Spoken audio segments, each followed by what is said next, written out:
Olá, amigas e amigos da Fraternidade Espírita Irmã Sheila. Centro Espírita maravilhoso, que eu tive a felicidade de ser trabalhador.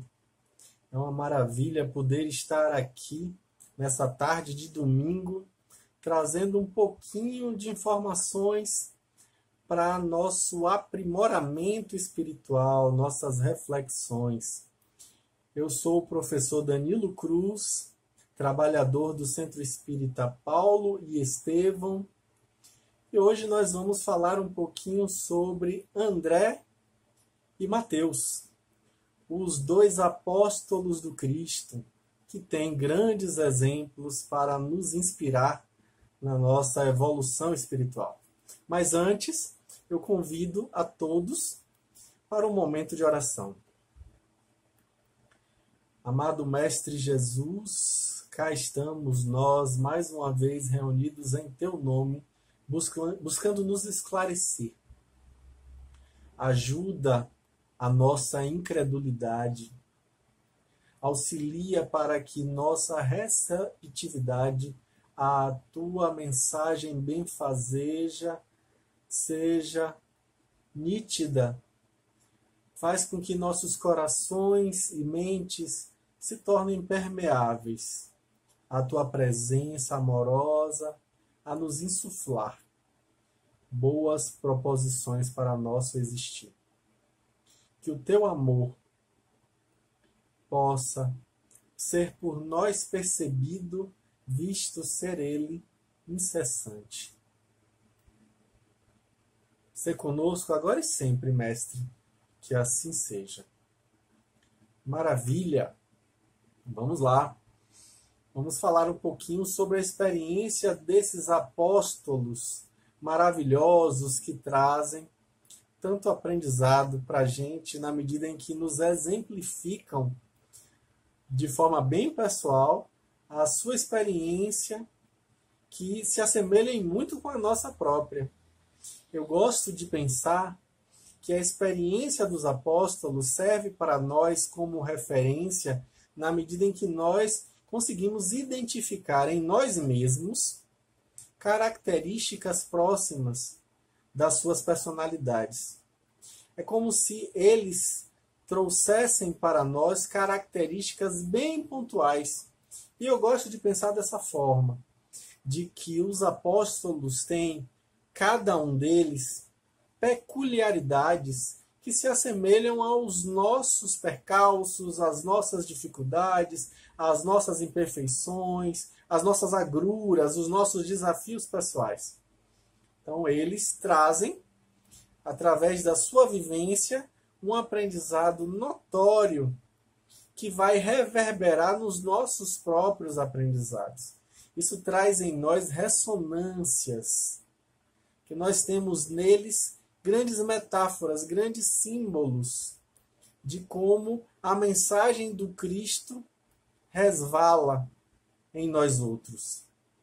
Então, por isso, eu trago essa visão simbólico-metafórica de que esses apóstolos têm muito a nos ensinar com sua experiência, na medida em que eles próprios vão nos servir de modelo, de exemplo, porque nós passamos por circunstâncias parecidas com as quais eles passaram. Aí a gente vai encontrar na figura de André, que é quem eu começo a minha análise, uma figura ímpar, um homem íntegro, um homem notório. Era reconhecido como uma personalidade cautelosa, persistente, uma personalidade de autocontrole, com muita calma, seriedade. Algumas tradições chegam a dizer que ele tinha traços perfeccionistas e, inclusive, era um digno trabalhador, um grande exemplo em termos de labor. Com isso, nós vemos um perfil de personalidade com o qual nós, em muitos aspectos, nos identificamos. E aí nós vamos percebendo que a experiência dele se assemelha muito com a nossa. Você seria capaz de abdicar da sua prática profissional para seguir adiante, levando a mensagem do Cristo como sua principal meta existencial? Pois assim o fez André. A palavra André, e eu gosto de etimologia das palavras, vocês já sabem disso, vem do grego. André tem algumas fontes que vão falar que significa hombridade, coragem. Outras fontes vão dizer que André é varonil, viril, vencedor. E outras tantas fontes, inclusive uma fonte que eu gosto bastante, que é a de Carlos Torres Pastorino, na sua coleção de livros Sabedoria do Evangelho, que vai trazer uma visão bastante peculiar de que André significa homem, que é daí de onde vem a palavra andragogia, de onde vem a palavra andropausa, homem. E aí já é um símbolo interessante para a gente refletir. Porque André, como eu vou falar mais adiante, é considerado por muitos como o primeiro discípulo de Jesus. Por onde é que se começa o processo de cristificação do ser? Através do homem. É o homem o ponto inicial do processo de evolução. Então, a gente vai ver que ele era de Betsaída, assim como seu irmão. Os dois galileus, né, eram da Galiléia, a cidade Betsaída, na Galiléia. Era uma região belíssima à beira do lago de Genezaré, onde eles cresceram. E como irmão de Simão Pedro, provavelmente ele também era filho de Jonas, o Bar Jonas em aramaico, né, que significa isso, filho de Jonas. Simão Bar Jonas, ou seja, Simão Pedro, filho de Jonas. Então André, sendo irmão de Simão, possivelmente também era filho de Jonas. E aí com isso, a gente vai ver que André foi ex-discípulo de João Batista. André era discípulo de João Batista e foi tocado no coração quando Jesus se aproximava de João Batista com seus discípulos. E João Batista fala que é chegado o Messias. Então, por isso, André é considerado um dos primeiros a reconhecerem que Jesus era o Messias. E a palavra Messias, que vem do aramaico, do hebraico, significa ungido. Ou seja, Messias que vem de Moshá, que Moshá, na verdade, é Moisés, né? A palavra Moisés significa ungir. E daí vem a palavra Messias, ungido. E o evangelista João, quando vai falar dessa passagem especificamente, porque ele era um testemunha ocular do processo, porque ele também foi discípulo de João Batista, junto com André. Ele justamente percebeu aquilo tudo, estava ali junto, e ele que nomeia André, falando que André foi um dos primeiros discípulos. Naquele instante ele vai falar sobre a palavra Messias, dizendo que no grego a tradução significa ungido. Olha que interessante. Messias e Cristo têm a mesma tradução, ungido.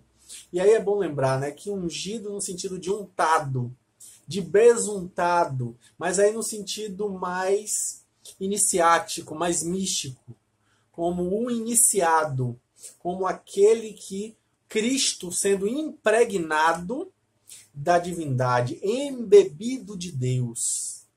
É uma visão, né, muito mais metafórica e simbólica, muito mais profunda com relação a essa visão da palavra Cristo. É ele, André, que apresenta Jesus a Pedro.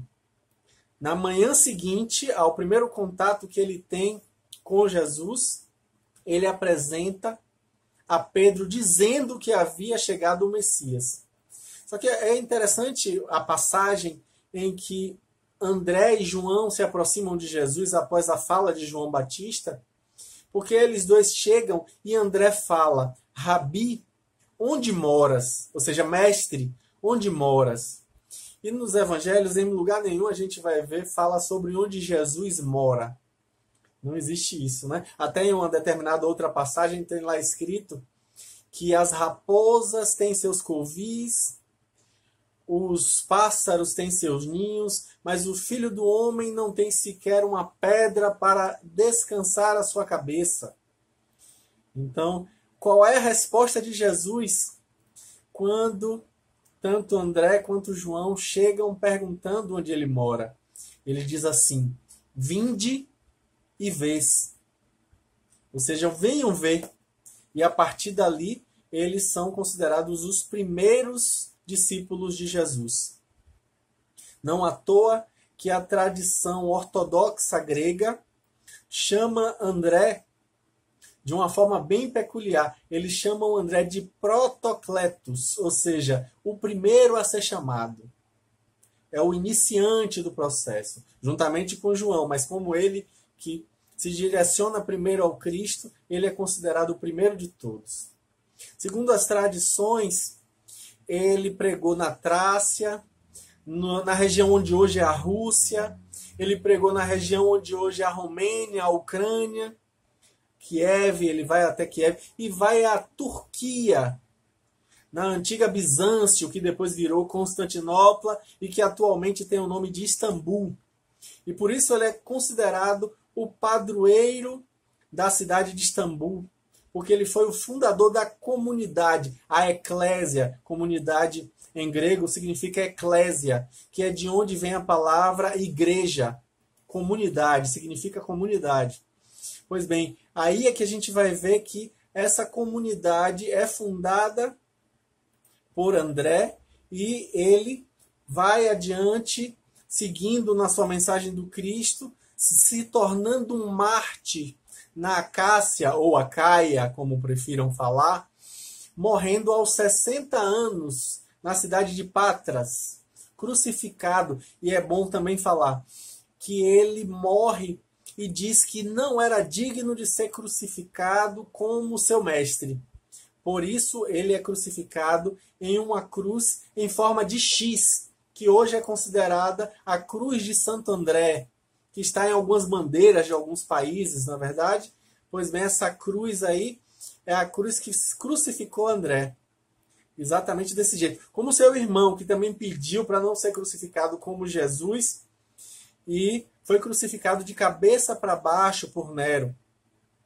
Então, por isso, André é conhecido como um homem extremamente humilde e extremamente devoto da mensagem do Cristo. Ele realmente transformou a sua vida de maneira muito peculiar. A ele é atribuído um livro chamado Atos de André, que é um texto apócrifo da Bíblia, né? Não é da Bíblia, os textos canônicos são os textos que estão constando ali na Bíblia, mas o texto apócrifo não é considerado um texto válido, um texto sagrado, e por isso não está contabilizado entre os textos bíblicos.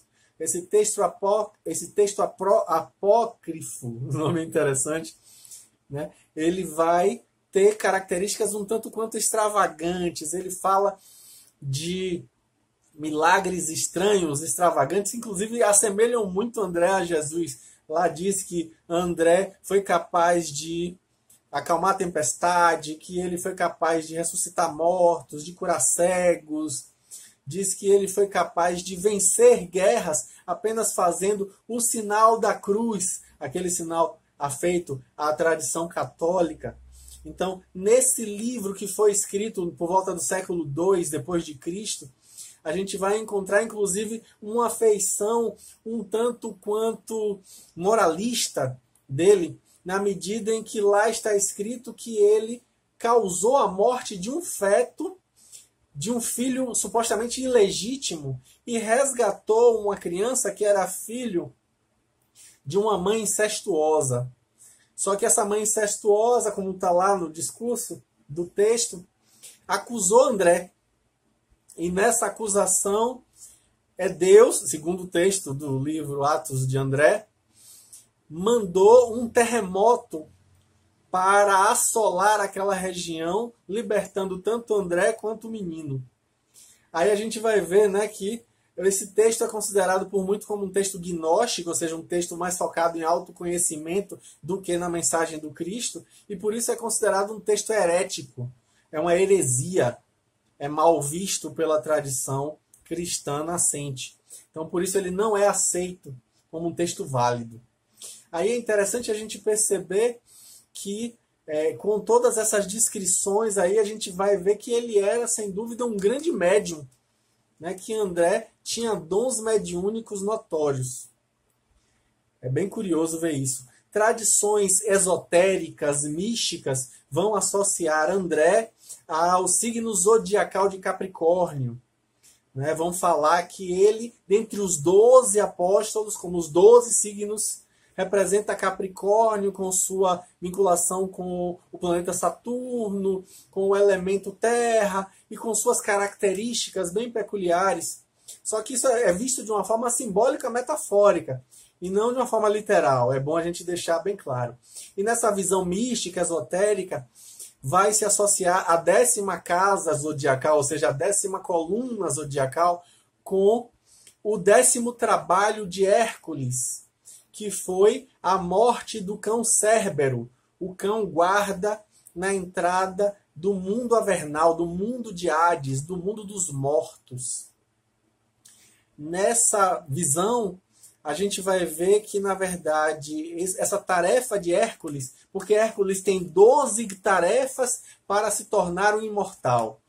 Com isso, a gente vai ver que existe um símbolo psicológico, metafórico, arquetípico, de 12 grandes tarefas que nós precisamos alçar no nosso processo de evolução espiritual, de identificação com o transcendental, com a imortalidade.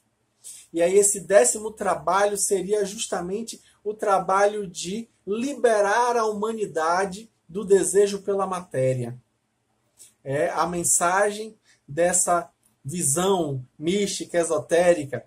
E como eu gosto de religião comparada, gosto de aprender numa visão mais antropológica, numa visão mais psicológica profunda, essas reverberações, nos perguntando sempre o que isso tem a ver com a nossa vivência, a gente vai perceber que isso traz para nós justamente a lição de buscar o aprendizado com essa perspectiva da personalidade, de uma visão de trabalhador, de seriedade, uma visão de autocontrole, persistência, cautela, numa visão aí de crescimento na medida em que a gente vai gradativamente se aprofundando na possibilidade de vivenciar isso na nossa própria existência espiritual.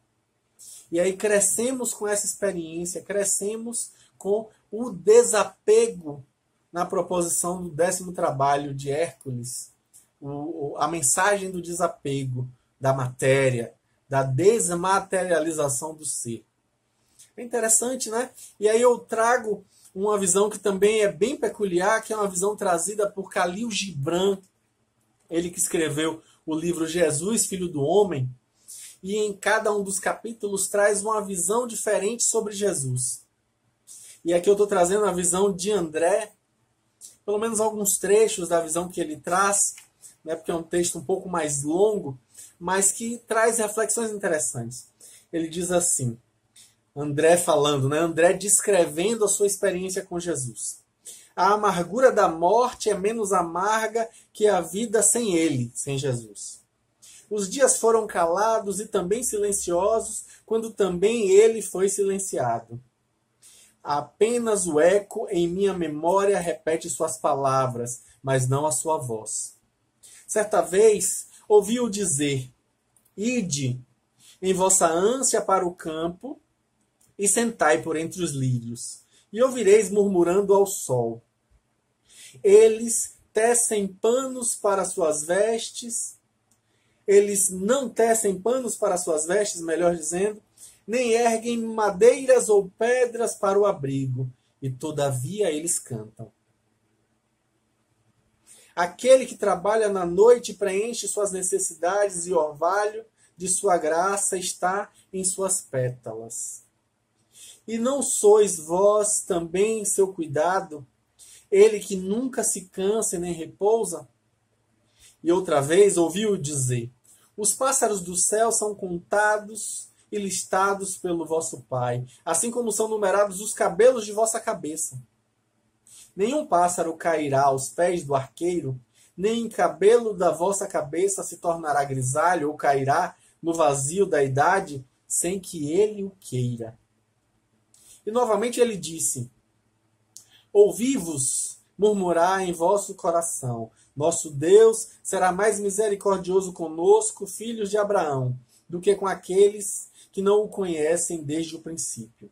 Mas eu vos digo que o dono do vinhedo, que chama um trabalhador pela manhã para a vindima, e chama outro ao pôr do sol, e que paga salário ao último, igual ao primeiro, esse homem certamente está justificado. Não paga ele de sua própria bolsa e conforme sua vontade? Assim meu Pai abrirá as portas de sua mansão à abatida dos gentios, tanto quanto a vossa. Pois ele ouve com atenção a melodia nova, com o mesmo amor que sente pela canção muitas vezes ouvida. E ainda com especiais boas-vindas, pois é a corda mais nova de seu coração. Aí agora eu pulo para mais adiante, para a gente analisar o final dessa fala, da descrição de André, do impacto do contato com Jesus. Perguntei-me então se ele só dissera aquilo porque ele próprio não estava sem pecado. Mas desde esse dia eu ponderei longamente. E agora eu sei que só os puros de coração perdoam a sede que leva à água estagnada. E só quem está seguro em seus próprios pés pode estender a mão a quem vacila. E de novo e mais uma vez digo que a amargura da morte é menos amarga que a vida sem ele. Olha que mensagem poética. Khalil Gibran consegue captar de forma muito poética e reverberar em nossas almas a experiência que o apóstolo André, o primeiro de todos, trouxe para a nossa visão de nosso processo evolutivo, de perceber que uma vez na presença do Cristo, ele permanece em nós. E a mera possibilidade de se afastar dele seria algo realmente difícil e angustiante. Aí agora eu trago a visão sobre Mateus, para nosso deleite, porque Mateus também traz uma experiência ímpar com relação à visão que ele tem do Mestre.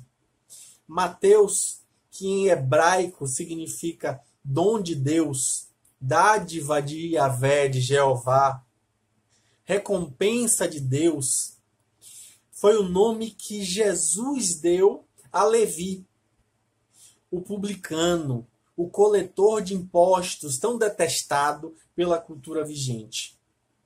Levi, que também vem do aramaico, tendo a significação de ligado, unido, vinculado. É interessante porque quando Jesus muda o nome, primeiro ele mostra a sua autoridade. Ele tem tanta autoridade ao ponto de mudar o nome. Mas curioso como ele foi amoroso com Mateus. Porque na mudança de nome ele também mudava a função. Mateus agora não era mais um coletor de impostos detestado. Mateus agora era seu apóstolo. Ele se desidentifica do seu passado para se identificar com essa nova função. E Jesus era amoroso porque Mateus era odiado. Então, ele, como Levi, era uma pessoa e naquele momento estava de forma cabal, atestada a mudança da sua feição. Agora não era mais Levi, era Mateus.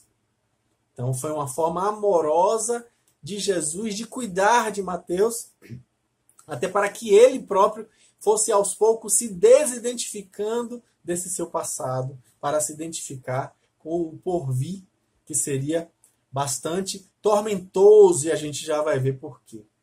Então, Levi, que era de Cafarnaum, é bom lembrar também que Cafarnaum significa, na linguagem originária, a cidade do Consolador. Olha que interessante isso, né? Pois bem, ele era de Cafarnaum, também era citado no texto bíblico como sendo filho de Alfeu, possivelmente irmão de Tiago, que também era filho de Alfeu, o Tiago que assumiu a comunidade de Jerusalém depois que Jesus desencarna e ascende aos céus.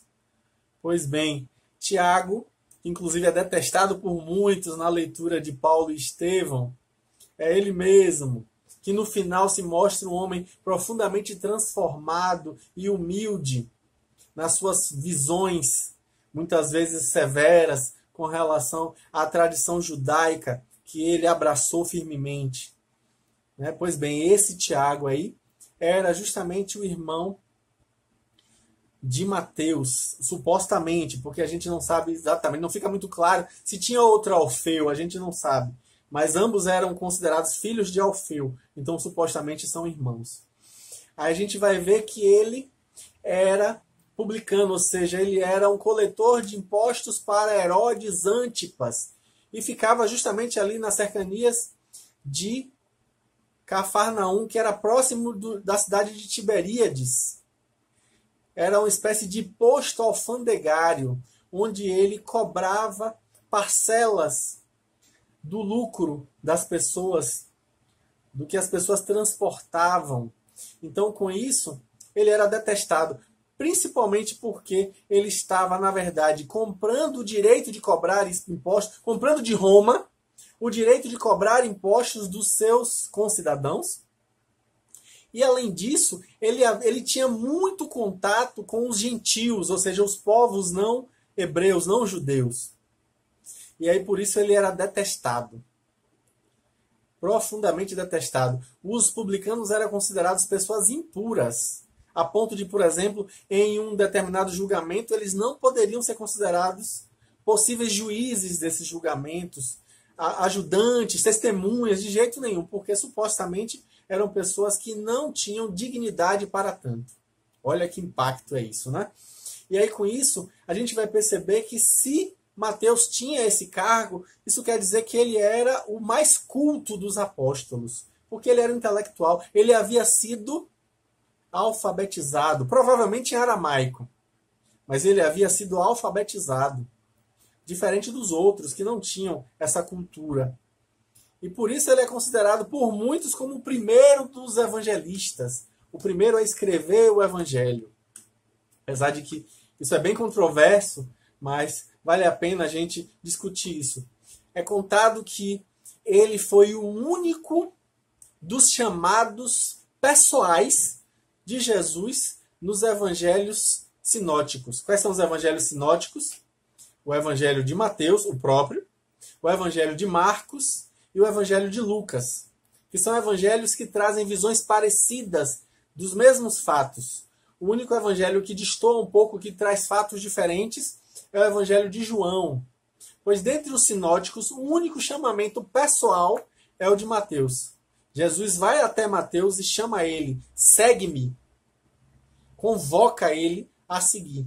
Então, óbvio que havia uma tarefa pré-determinada para esse rapaz. Esse rapaz era alguém realmente especial.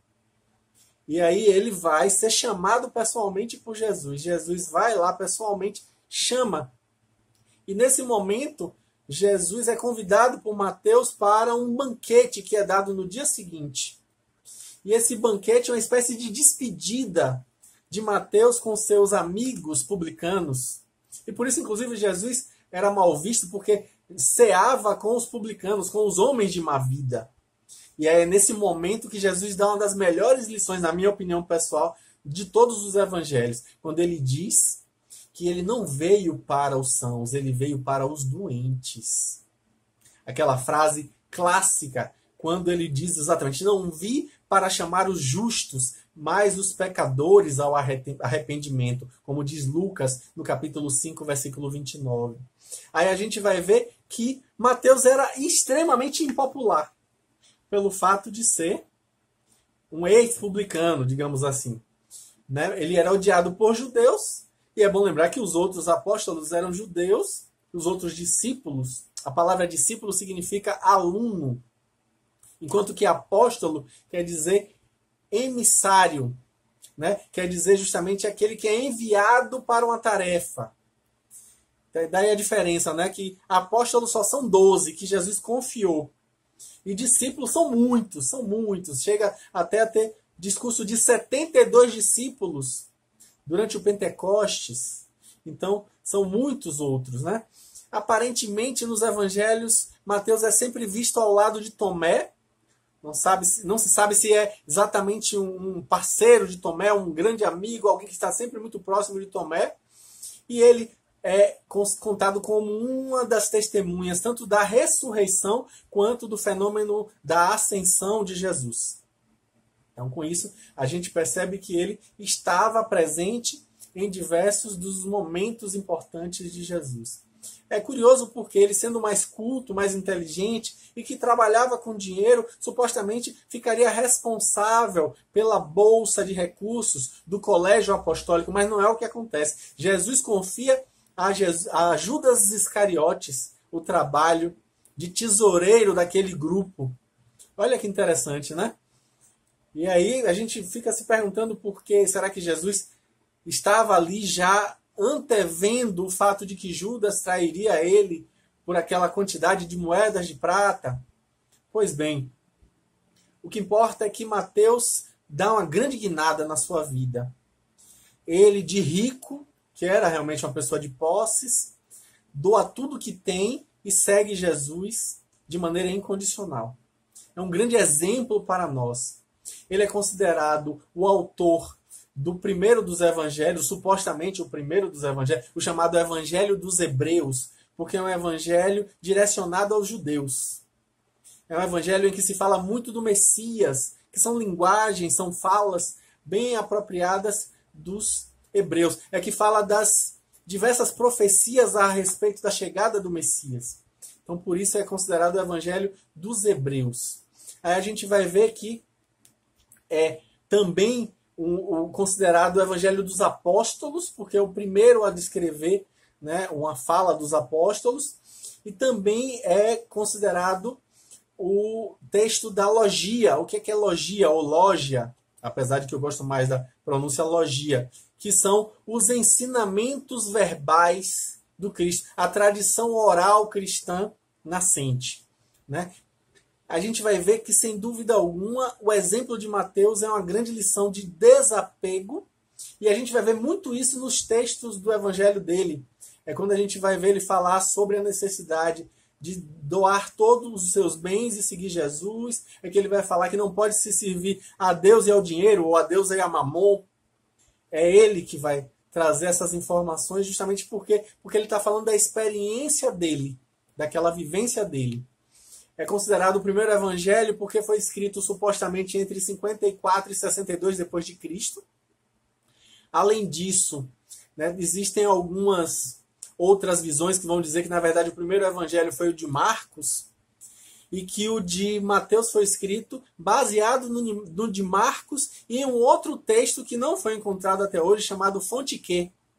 A teoria da Fonte Q, né? O evangelho mais influente de todos, supostamente, é justamente o de Mateus.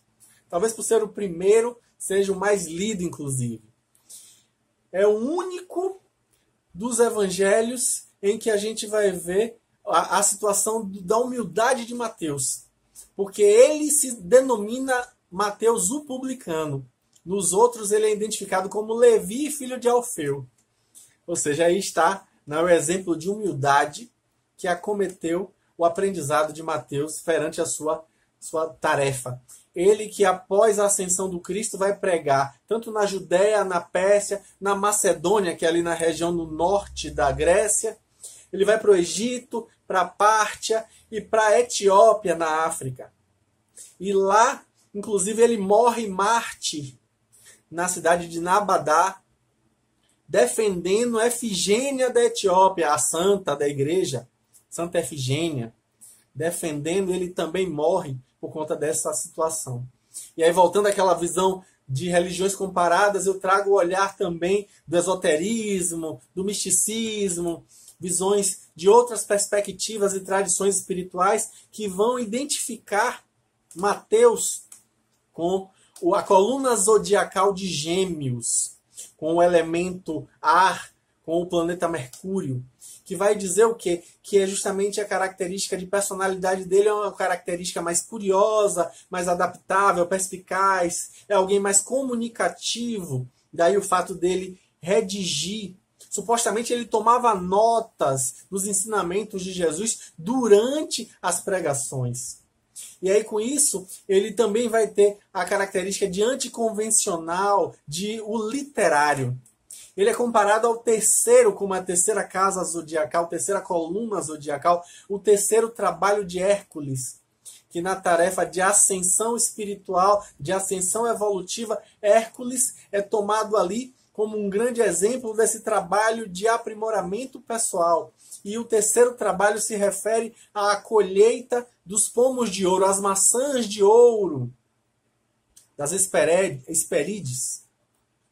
Hesperides é realmente um termo que às vezes eu me passo, mas é justamente os pomos de ouro. É o momento em que ele, no desafio, tem que buscar esses pomos de ouro e fica procurando e não acha, e volta atrás. É um momento, inclusive, de humildade, em que o próprio herói, Hércules, tem que ser humilde e voltar atrás. Então, com isso, a gente vai ver que essa colheita dos pomos de ouro simboliza, no nosso trabalho pessoal, a busca pela autoconfirmação. No exemplo de Hércules, através da intuição. Mas aí, no exemplo interessante para que a gente possa pensar, é a questão de que a gente precisa da confirmação interna para decisões, em vez de ficar dependendo da decisão que o outro nos propõe. A gente se conhece tão pouco que a gente dá mais valor à opinião do outro sobre nós do que a nossa própria opinião a nosso respeito. E aí é o momento justamente de termos mais vigor e posicionamento pessoal com relação às nossas próprias decisões, à nossa tomada de decisão. E aí a gente vai ver que também esse trabalho hercúleo, o trabalho de Hércules, remete à necessidade de ajudar pessoas à busca do entendimento do seu serviço pessoal na sua jornada evolutiva. Talvez seja essa, inclusive, a tarefa de Mateus, né? Que nos lega seu evangelho, justamente que nos ajuda a compreender o nosso serviço, a nossa caminhada. É interessante porque também temos uma visão de Khalil Gibran falando sobre Mateus. É um texto mais curto que eu vou ler também para a gente refletir, como se fosse o próprio Mateus descrevendo sua experiência com Cristo. Certa tarde, Jesus passava pela prisão que havia na Torre de Davi, e nós caminhávamos atrás. De repente, ele estancou e encostou sua face nas pedras da parede da prisão e disse: Irmãos do meu primeiro dia, meu coração bate com o vosso coração atrás das barras. Pudesseis estar livres na minha liberdade e caminhar comigo e com meus camaradas. Vós estáis confinados, mas não estáis sozinhos. Muitos são os cativos que caminham pelas ruas abertas. Suas asas não estão aparadas, mas como o pavão, batem asas e não podem voar. Irmãos do meu segundo dia, logo vos visitarei em vossas celas e darei o meu ombro ao vosso fardo, pois o inocente e o culpado não estão separados, assim como os dois ossos do antebraço que nunca serão desunidos. Irmãos desse dia, que é meu dia, vós nadastes contra a correnteza da razão deles e fostes apanhados. Eles dizem que eu também nado contra a correnteza. Talvez logo eu vá ter convosco um transgressor, entre outros transgressores. Irmãos do dia em que ainda não chegou, estas paredes cairão e de suas pedras serão moldadas outras formas por aquele cujo malho é luz e cujo cinzel é vento. E vós sereis livres na liberdade do meu novo dia. Assim falou Jesus e foi caminhando, passando a sua mão sobre o muro da prisão até a Torre de Davi. Novamente, Khalil Gibran nos brinda com a sua poética, mostrando uma visão mais amorosa a respeito da mensagem de Jesus, que não está relatada em nenhum texto, é apenas inspiracional de Khalil Gibran, mas que traz reverberações. Porque, como eu sempre falo nos meus momentos de analisar poesias, que a arte muda o olhar. A arte muda o olhar. Então, com isso, a gente vai ver que crescemos, amadurecemos nesses grandes exemplos. É Kardec que vai no livro A Gênese corroborar com a visão de que esses eram seres realmente especiais, destinados a uma tarefa grandiosa. A gente vai encontrar lá no capítulo 15, nos itens 8 e 9, sobre dupla vista, o fenômeno anímico chamado dupla vista, em que Jesus consegue perceber onde estão os apóstolos dele e vai em busca deles para fazer ali o seu chamamento, o seu convite para contarem como seus discípulos. E ali a gente vai ver a fala de Kardec dizendo assim: quando Jesus chama a si Pedro, André, Tiago, João e Mateus, olha André e Mateus aí na lista, é que lhes conhecia as disposições íntimas e sabia que eles o acompanhariam e que eram capazes de desempenhar a missão que tensionava confiar-lhes. E mister se fazia que eles próprios tivessem intuição da missão que iriam desempenhar para, sem hesitação, atenderem ao chamamento de Jesus. É bom lembrar, né, que em muitos passos do Evangelho a gente lê lá: mas Jesus, conhecendo-lhe os pensamentos, lhe diz... Ou seja, sempre Jesus conhece os nossos pensamentos. E não é diferente com relação aos seus discípulos e apóstolos, que nos servem hoje de grandes exemplos de humildade, de transformação pessoal, de desapego, de identificação com uma lógica maior. Para quem sabe um dia a gente possa falar sinceramente, realmente de coração, aquela frase notória de Paulo de Tarso: já não sou eu quem vive, mas o Cristo que vive em mim. Essa é a identificação cósmica que fará toda a diferença no nosso processo evolutivo rumo à nossa cristificação. Esse processo evolutivo ao qual nós somos constantemente convidados, justamente, batendo ali devagarinho no nosso orgulho, retirando os excessos, tudo aquilo que não é realmente a nossa essência, fazendo com que nós nos desidentifiquemos, melhor dizendo, das nossas máscaras, das nossas personas, para nos identificarmos com as leis cósmicas que nos regem e que estão inscritas na nossa consciência. Então, que as bênçãos do Mestre acolham esses propósitos sinceros que nós agora abraçamos de buscarmos, através da nossa própria experiência, caminharmos para Ele, tomando para nós as nossas próprias cruzes e seguindo Ele. Vamos orar? Amado Mestre Jesus, com os corações repletos de gratidão, nós encerramos essa palestra doutrinária da tarde de hoje, com a certeza da Tua presença a nos inspirar, a nos insuflar a nossa jornada evolutiva para a identificação contigo. Que a Tua amorosidade possa ser identificada por nós e multiplicada por nossas mãos para alcançarem todos aqueles que cruzarem nossos caminhos. Que o Teu amor seja a tônica dos nossos relacionamentos. Sê conosco agora e sempre, Mestre, que assim seja. Grande abraço, gratidão pelo momento, pelo contato, e que a gente tenha realmente o propósito sincero e verdadeiro de buscar merecer o título de médiuns do amor do Cristo na Terra. Que assim seja. Tchau, tchau. Até a próxima.